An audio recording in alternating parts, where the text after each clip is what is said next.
Good morning, everyone. It's Matt Seawright. Happy Thursday from Effective and Efficient Response. And if you work in banking, you're either cringing right now or you're jumping for joy because your service scores just came out. And I want to share with you a random thought about service scores. And the random thought is let your actions speak to the service which you want to provide to your customers.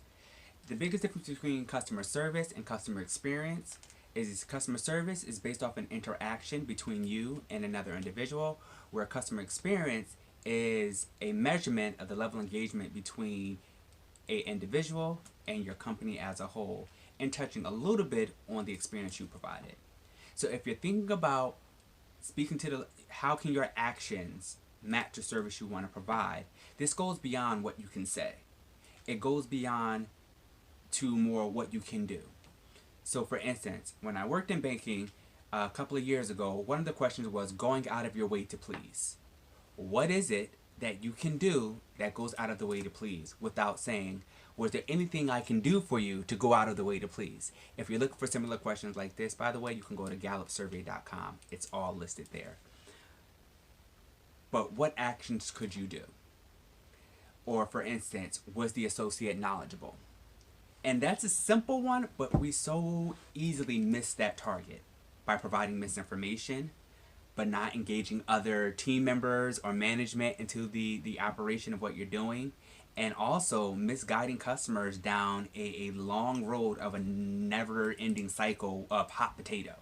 Nobody likes to be passed around. Nobody likes to feel unappreciated.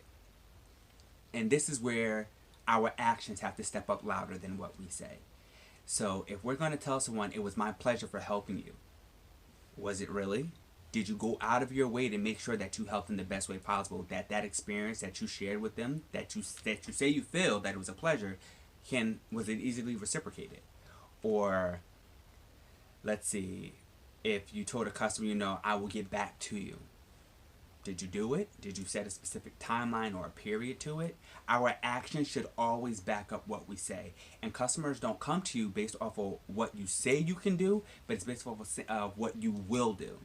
And if you have that trusted relationship, this ultimately creates a positive experience because of the service you provided.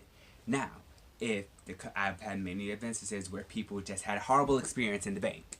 Horrible experience. However, they only stuck there for one specific individual because that individual always cared.